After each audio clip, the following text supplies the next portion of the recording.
Welcome in, everyone. It's a tough day to be diving into the news, honestly. A year ago today, Hamas launched that attack on Israel. And well, as you know, things haven't exactly calmed down since then. We've got a lot to unpack today. Reports from Gaza, Lebanon, even Norway is raising eyebrows with its latest announcement. It's a lot.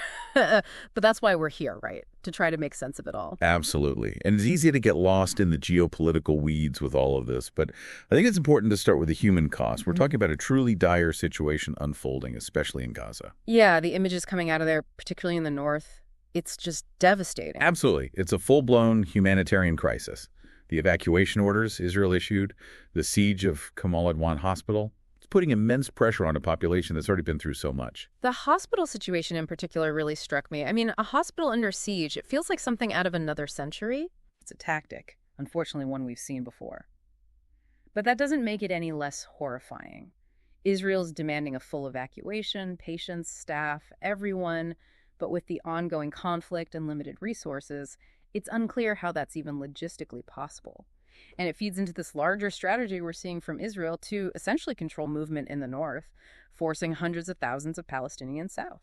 Adding more chaos on top of an already impossible situation. And speaking of volatile situations, we have to talk about Lebanon. It seems like they're getting pulled deeper and deeper into this conflict every day. Weren't those Hezbollah rockets that hit Israel yesterday the furthest they've reached yet? They were, which makes the potential for an even larger humanitarian crisis there very real. We're talking about over 1 million people displaced in Lebanon alone, fleeing their homes, families just trying to survive. It's easy to get desensitized to those numbers, but then you see a report like that one about the Italian TV crew, just journalists trying to do their job caught in the crossfire, and it really hits home how dangerous the situation is for everyone there. It does. And tragically, those numbers are only going up. The latest from Lebanon's Crisis Response Unit reports over 2,000 people killed and over 10,000 wounded, already exceeding the 2006 war. Which, as you know, is a horrific conflict in itself. To see the death toll already surpassing that is, well, it's deeply concerning. And the ripple effects are spreading far beyond the region now, too. Norway, of all places, just raised its terror threat level, specifically citing the situation in the Middle East. That's got to be raising alarm bells everywhere. It is. It's a stark reminder that this isn't just a regional conflict.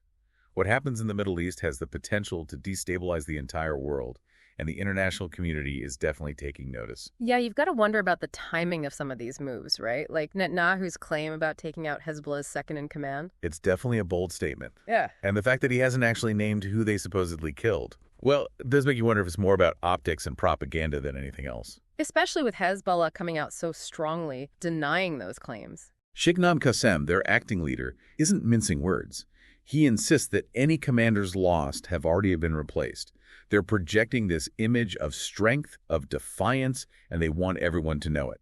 And their actions seem to speak even louder than their words, extending those rocket attacks deeper and deeper into Israel. That's not just a show of force, it's a calculated risk. What are they hoping to achieve with that, do you think? It's a high-stakes gamble for sure. They're trying to provoke a response from Israel to force them into a corner and demonstrate their own strength in the process. But it's a very dangerous game. And it's not just happening in Israel and Lebanon either.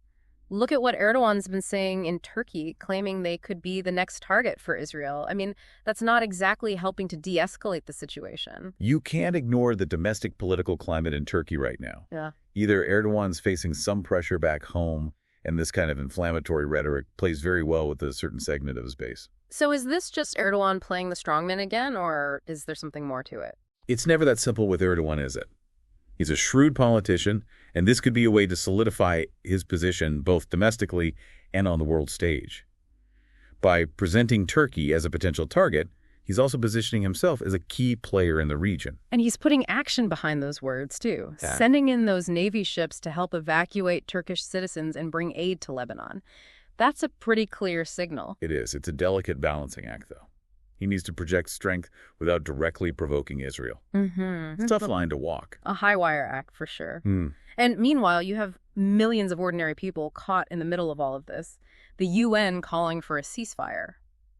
That feels like they're shouting into the wind at this point. It does feel that way. It's hard to imagine a path to peace when the drums of war are beating this loud. It feels like we're past the point of no return sometimes. But I guess what I keep coming back to is, even if by some miracle a ceasefire is reached, then what? It feels like that's just the very beginning, not the end. Right. It's like you can't just put the pieces back together and pretend nothing happened. We're talking about decades of deep-seated resentment, of broken promises, of pain and trauma on both sides. It's like trying to untangle a giant knot with everyone pulling in different directions. And it's easy to get caught up in the day-to-day headlines, the political maneuvering. But we have to remember, at the heart of this conflict are human beings, real people whose lives have been ripped apart. You're right. It's easy to forget that when you're talking about strategies and geopolitics. But every single one of those casualties is a life lost, a family shattered. Exactly. Right. And that's why a lasting solution, any hope for real peace, has to go beyond just a ceasefire, has to address those root causes, those underlying issues that have been festering for generations. Well, it feels naive to even say it out loud, but it feels like that kind of dialogue, that kind of real understanding is impossible right now. It's incredibly difficult, no question about that. But we have to remember that even the most intractable conflicts, they all started with a conversation. And somewhere, beneath all the anger and the violence, there are people who want to find their way back to that conversation, who still believe in the possibility of a different future. That's a good thought to hold on to, I think. As we're wrapping up this deep dive, and it really has been a heavy one, it's easy to feel overwhelmed by the sheer scale of this conflict, the complexity of it all. But I think the thing I keep coming back to is the power of individual action. It might feel insignificant in the face of such massive forces at play, but every journey begins with a single step. Every ocean is made up of countless individual drops of water.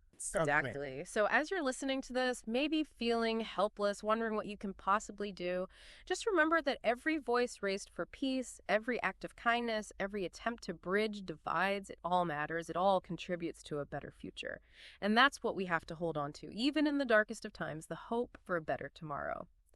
Thanks for joining us for this deep dive. Stay informed, stay engaged, and most importantly, stay hopeful.